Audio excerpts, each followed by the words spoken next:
So dito yung ginawa naming biosecurity, magkakaroon ng bakod para makapasok pa rin yung sasakyan dito. Kasi nga dyan yung water pump namin. May nakalabas na crayfish, so may multa yun.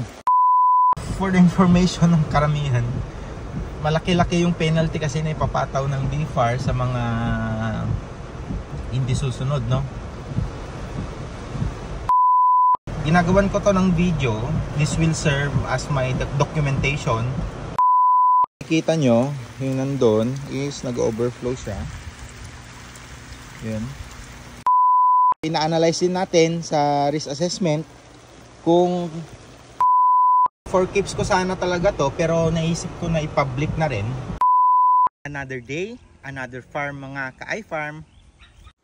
Quick disclaimer lang, and for your information, hindi namin tinuturing na eksperto kami sa larangan ng pagka-crayfish. Lahat ng impormasyon na nabanggit sa videong ito ay mula sa aming experience, experiments, at nakasanayang gawin.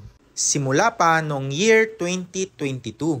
Currently, nasa research and development tayo, both concrete and mud pond setup. We will continue learning day by day mga ka-iFarm because knowledge is power. The Sea Valley Crayfish Farm is under the Sea Valley Agri-Farm Corporation, which is registered sa SEC, and we can issue official receipt.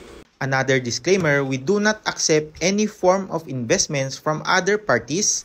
This is purely family business. Please refer to our certificate of incorporation. First things first, bigyan muna natin ng meaning yung ibang terminologies na gagamitin sa videong ito. Madalas hindi natin marinig o di kaya mabasa.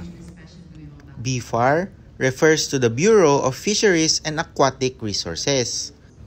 Biosecurity is a set of measures and practices to prevent the introduction and spread of harmful organisms, diseases, and pests that could negatively impact human and animal health, agriculture, and the environment.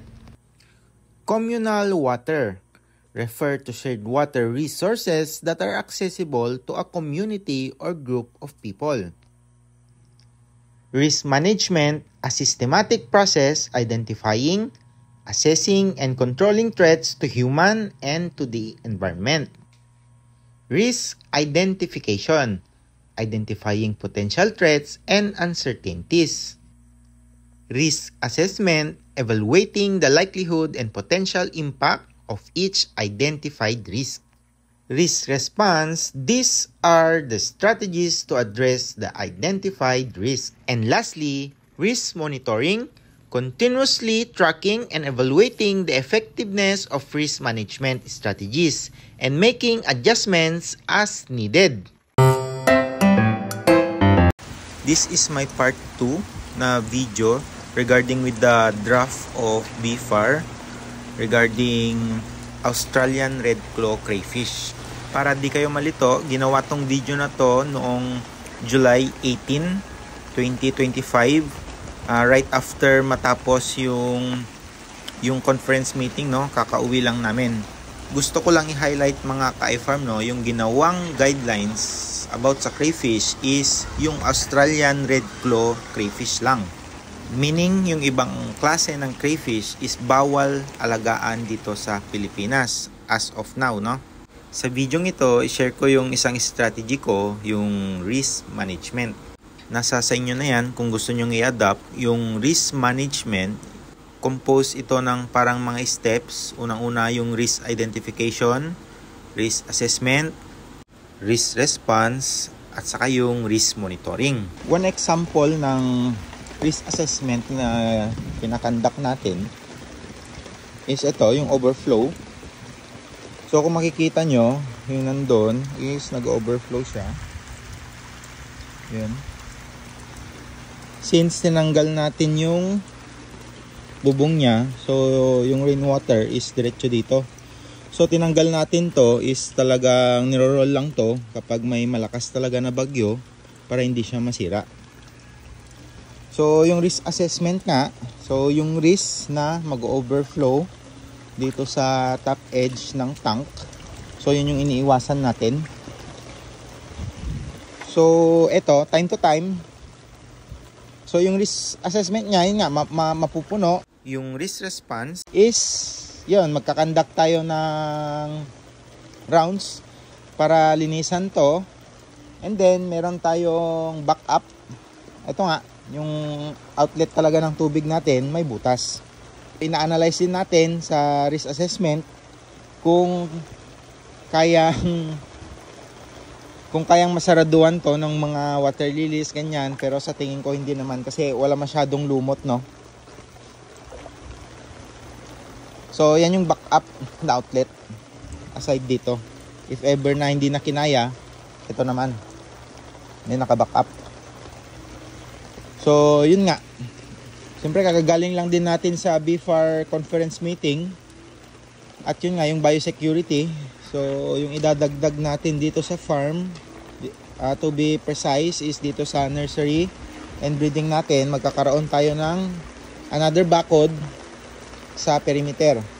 If ever may nakalabas na crayfish, so may multa yun. So yung multa medyo malaki. That's why kailangan nating sumunod. Maglalagay pa tayo ng bakod. Aside dito sa mga bakod sa tanks natin, there will be another fence, no, within the perimeter. So dito naman tayo sa phase 1 ng aming mud pan setup. So for the information ng lahat, no, so ginagawan ko to ng video. This will serve as my documentation para sa mga regarding sa floods. This is all about biosecurity, no. So pwede ko kasi itong ipakita ang video na to sa mga mag-a-assess na BFAR dito sa aming region. So kaya ko ginagawa to. For keeps ko sana talaga to, pero naisip ko na i-public na rin para kahit pa paano mai-share ko in public para magka-idea yung iba, no. So maghihigpit kasi ang BFAR talaga sa biosecurity. That's why kailangan mo talagang gumawa ng biosecurity mo, yung hindi makakalabas yung mga crayfish mo kasi malaki-laki din yung penalty. Lalo na legislative daw, yung penalty na to is hindi na mahirap baguhin talaga, no. So we tried to pababain. Sinabi namin na I think si Sesep din, sabi niya masyadong mabigat, no, kawawa naman yung farmers, no. Pero ang sagot sa amin ng BFAR, this is a legislative daw and then mahirap na baguhin. So dahil doon nga, sabi naman namin, sana naman magkaroon ng humanitarian yung mga BFAR na mag-a-assess ng aming mga farm para naman hindi kawawa yung mga farmers, no. So sabi nila they will take note on that, no. Hopefully na maging ganon yung mangyayari, no, pag may mga ganitong scenario. To continue, no, so halos kakarating ko lang kaninang umaga talaga. Ang time is 2:42 PM na kasi nagpahinga ako konti, nakatulog ako. So ngayon lang ako nakaikot. So kanina yung sa breeding and ano natin, no, so this is the phase 1, kasagsagan ng krising. So storm, sa tingin ko storm lang siya, hindi naman siya super typhoon. Storm ba? Hindi ko sure. Hindi ko na-check talaga. Pero dito talaga yung daan niya, no, sa Cagayan. So as part of our biosecurity talaga, naka-fence yan, no. Risk assessment ko dito, nagkakandak ako ngayon. Kung may pumapasok na tubig galing labas papunta sa loob ng fence, kasi meron kami dito, may creek dito. So this is, ginawa na lang namin na tulay to dati, no. So nakita kasi namin pag tag-ulan, dito talaga dumadaan yung tubig, malakas. So galing yan sa mga bundok dito.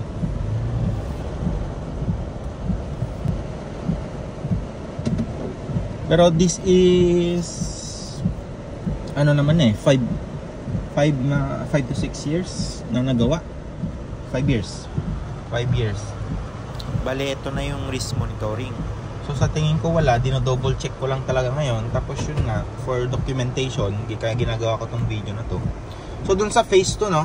So yung gagawan talaga natin ng risk assessment mamaya, no? Kasi ongoing yung paggawa ng mud pan doon. So papakita ko rin mamaya, no?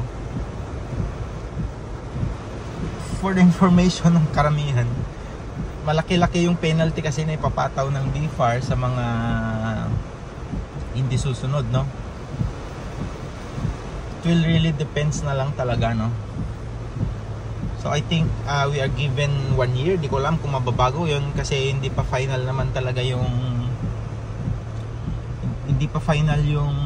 guidelines. So they will conduct a meeting pa on open forum with Visayas and Mindanao region. Sa tingin ko sa timeline nila is September September matatapos. Then after September, pagka na-publish na yung guidelines, final guidelines, 1 year. Yun yung pagkakaintindi ko. After 1 year, so September 2026, so they will implement na talaga. So dito yung ginawa naming biosecurity, magkakaroon ng bakod para makapasok pa rin yung sasakyan dito. Kasi nga dyan yung water pump namin, yun na, may namatay na tilapia. So actually hindi pa to tapos, no, tong biosecurity dito, yung fence namin. Hindi pa tapos yung ano, ayan, no, wala pang, hindi pa natapos yung pagtambak namin.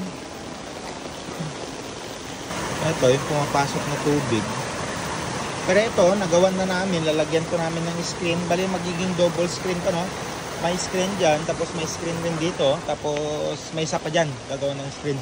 Kaya nga nang sabi ko, ito may tambak na dito sa kabila, wala pa yan.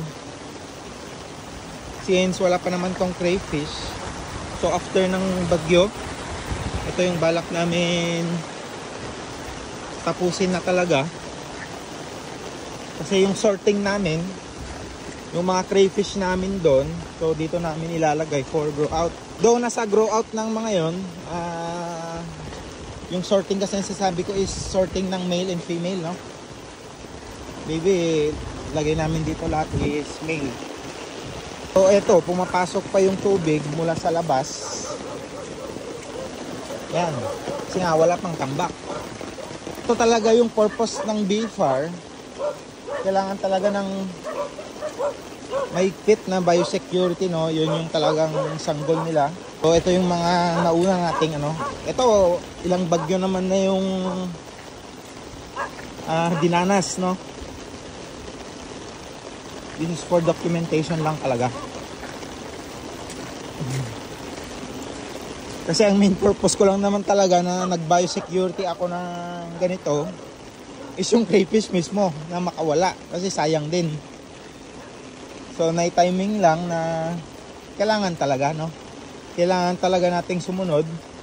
So, nasa sa inyo talaga yan kung kailangan yung sumunod o hindi. Kasi kung hindi kayo sumunod, lalo pagka napag-initan kayo o di kaya may inggit, talagang mayayari kayo ng penalty, no? Malaki yung penalty. At hindi na talaga yung mababago. This is additional investment talaga sa mga magka-crayfish farming. Sa tingin ko, malaki man o maliit eh. Pero syempre, pagka maliit is mas maliit din yung magagastos mo. For me, there's nothing wrong about dito, no? So, kailangan talaga to. Kasi yun nga, hindi pa natin alam yung environmental impact ng crayfish. So, layunin ng BFAR na hindi maapektuhan yung mga native species kasi natin. Pero hopefully, habang nagtagal-tagal, no, magkakaroon din ng mga changes, no? So pag sinabing may guidelines kasi, it's ano pa naman yan for ano eh, for revisions. So ito medyo bago. Need ko talaga ring i-check to. Ito mga tilapia namatay na. Ito crayfish ng laman, ito may tilapia sa kahitop eh. Ito crayfish na rin. And tagulan. Mga tilapia. Wala kasi ako, hindi ko naagapan, saktong naubusan rin kami ng ng lime. Yung agricultural lime, apog. Tapat nito, pagka start ng ulan, naglagay kami ng apog. Ayan, ganyan kalakas yung creek dito. Ayun, ganun kalakas oh. Pero hindi kami flooded kasi nga dati pa year 2020 talagang dinesign ko na to na dito talaga tatakbo yung tubig. Ako mismo nag-backhoe dito eh. Ako gumawa ng kanal dyan. Kasi dati flat to. Talagang ginawan namin para hindi flooded yung mga fish pond. Andito pa rin tayo sa phase 1 no. Ito yung isa na sinasabi ko na yung iba kasi yung nandun sa kabila. So ibang lot to. So ito yung nasa 1,000 din to na area niya eh. Pero ito wala pang crayfish. Wala pang crayfish.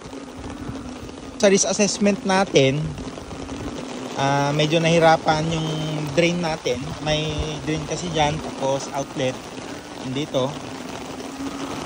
Medyo nahirapan siya since wala pa siyang bakod. Kasi yung mga tubig na galing dun sa bundok is dumidiretso pa siya dito sa pond. Pero malaki yung chance na pagka may bakod na ng crayfish is hindi na mapupuno yung ganito yung tubig niya. Talaga ito rin yung sinadya ko, tong pond na to, kasi nga ito na yung next sa ating expansion na babakuran for crayfish pond no. Aside dun sa phase 2, kasi sa phase 2 nag-umpisa pa lang talaga mag-pay. Ito existing pond na talaga namin sa tilapia sa kahito dati. May mga renovation kasing ginawa dyan sa may poultry. Kaya yun, kailangan ko talagang i-check. Dito yung mga native natin. So ito yung additional na pen ng mga baboy. Nagkaroon doon ng renovation. Kaya need kong i-check. So iba pa rin talaga pagka nagsa-site visit no. Lalo na tong mga bagyo na to. Maganda na puntahan talaga para sa risk assessment. Tulad nito, tubig napasok. Ayan. Yung tubig nito galing dun. So pag may bakod na, yung tubig pupunta na lahat dun. So gagawa ng konting kanal dito, dun dadaloy. After ng bagyo, ito na yung mga gagawin. Ayusin yung daan. Ito yung mga baboy oh. Pakita ko na lang din mga ka-iFarm no. Meron pa dun. Sakto na lang din, visit ko na yung mga kambing. Bale, yun yung old house ng kambing. Ito yung new house. Tinawag ko na lang kanina, ay kahapon, na ilipat nila lahat dito no. So mas kampante kasi ako pag nandito silang lahat since old na yun.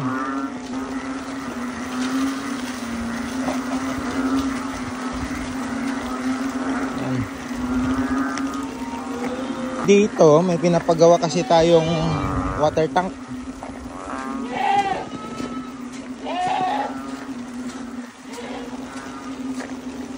Ayan. This will be a water tank kasi nga kakatapos yung bagong submersible natin doon. Ito yung isang problema ko ngayon.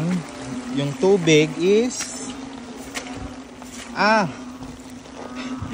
kasi nga ginagawa. So ginawan ko na kasi to ng kanal dati, no, sa gamit yung backhoe. Ginawan ko ng kanal diyan para yung tubig is mapunta doon. Kaso nga ito nga ginagawa, natambakan pala. Kaya nagtataka ako, bakit may tubig dyan? Kasi dati na yan, nasisira talaga. So, another gastos na naman, aayusin na naman, babatuhan na naman. So, ito yung reason, no? Nakasara.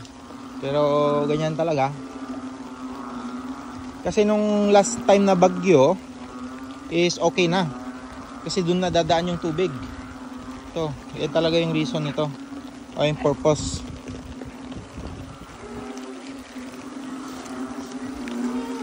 So yun, at least naging klaro lahat. Kung mga ka-farm, sa ano naman tayo ngayon, no? Sa second phase ng ating mud pan. Yung bagyo is papalapit pa lang, no? So sa tingin ko mas malakas mamayang gabi saka madaling araw. So yung hangin medyo wala pa, no? Puro ulan pa lang. So again, this is for my documentation lang talaga.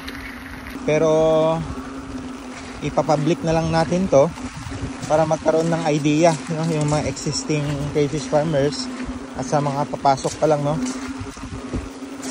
So magiging hindi na basta-basta yung crayfish farming.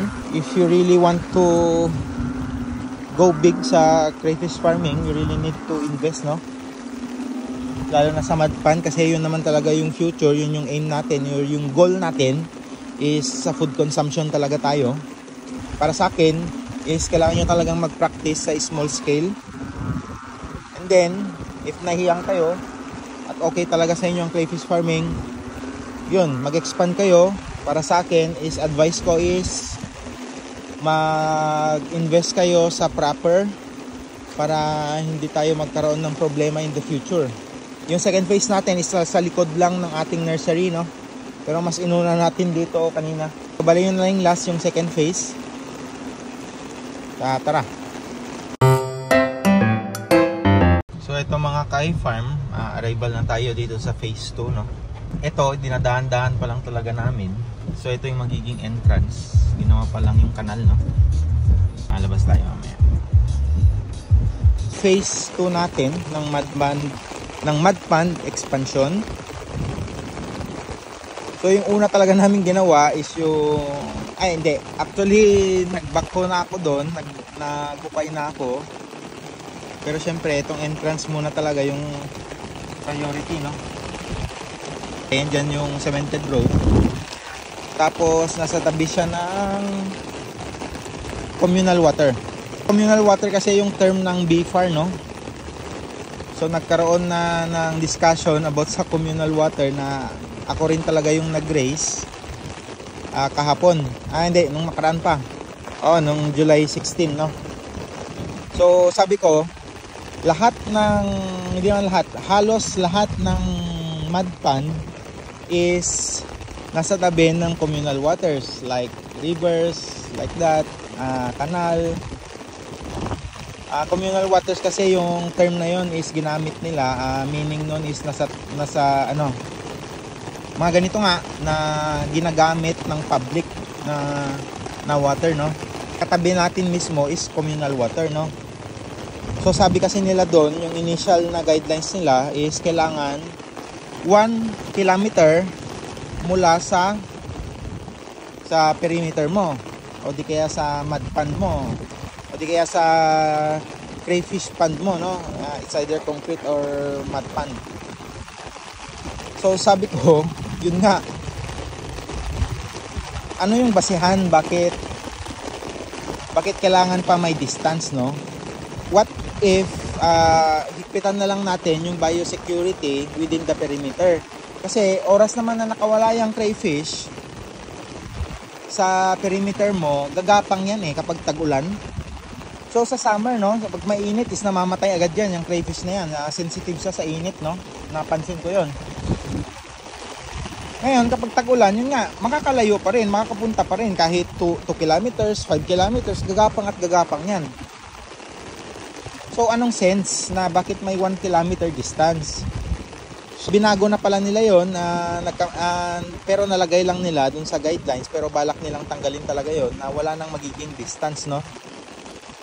Kasi alam naman nila na karamihan talaga ng mud ponds, mga fish ponds is nasa tabi ng mga bodies of water na ganito, communal waters. Kasi doon talaga sila kumukuha ng tubig at doon sila nagde-drain. So sa biosecurity, kailangan lang talaga magkaroon ng settling tank, no? So bago mo isama sa communal waters, kailangan treated muna, no? So wala naman tayong negative or wala naman tayong negative reaction doon, kailangan rin naman talaga yon, no? Normal, no, para sa akin na magkaroon ng settling tank bago mapunta sa communal water. So ito nga mga ka-iFarm, so halos kakatapos lang to, no? So ito pa lang talaga yung nagagawa kasi naging busy din. Last week lang, kakarating lang din namin talaga galing Thailand, no? And then yun nga, nagkaroon ng biglaan din sa akong na-inform dun sa conference meeting ng BFAR sa Manila. Tapos ngayon, sabi ko nga, kakarating lang din namin. So kapag tag-ulan kasi talaga, konti yung nagagawa eh. Hopefully, matapos natin to by the end of the year, no? Lalo sa news is halos magkakasunod-sunod yung mga bagyo na darating. Napaka-importante sa akin ito kasi risk assessment ako ngayon. I will conduct risk assessment and identification. Kasi nga, first time to na may bagyo na mabibisit ko to na simula nung na-acquire namin. Ito yung phase 2. So doon pa lang yung nahukay natin. Itong area na to is ayan, no, likod lang nung nursery tanks natin. Breeding and nursery, no. So napakaganda ng area. So kung may visitors tayo, dito na lang, no. Napaka-importante nito, no. Ang site visit talaga during ganitong weather. Minsan lang to mangyari, itong mga ganito, flooding, yun nga, bagyo. Kaya need talaga i-check. So far, kasi dito naman ako lumaki, likod lang ng bahay namin, never pa talaga nagka-flood dito, na talagang flood. So how much more na tinambakan natin, no? Based sa napag-usapan or based sa meeting, no? Baka ito na yung magiging settling tank ko. Tapos yan is mga mud pans na, no?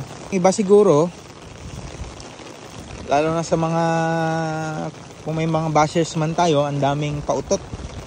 Ano yung mga risk assessment, risk management na naririnig, no? I'm a seafarer kasi dati, no? So yung risk assessment and risk management is mula sa company ko yung dati na na-adapt ko, na ina-apply ko ngayon dito sa aking business, sa aking maliit na company na in-start this year 2025, no?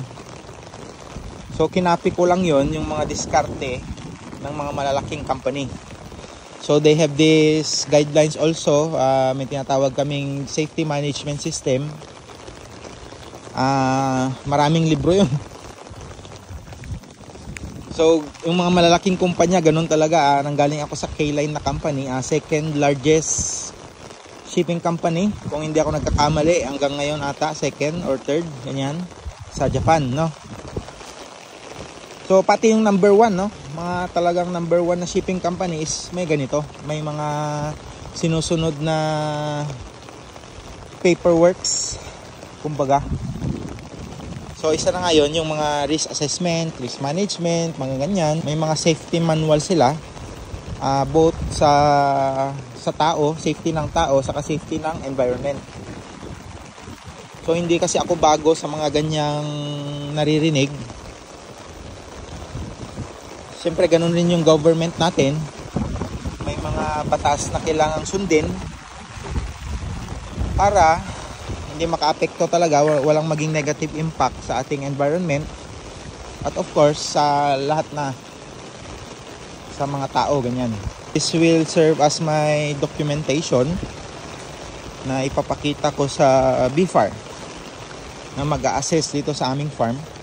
So yung bottom line ng video na to is syempre yun na nga, yung about sa BFAR guidelines na ongoing na ginagawa. Magkakaroon tayo ng part 3 nito, no, nitong topic na to. Kapag ka natapos na yung guidelines, we will try our best talaga na i-explain, no, yung content ng guidelines na yon.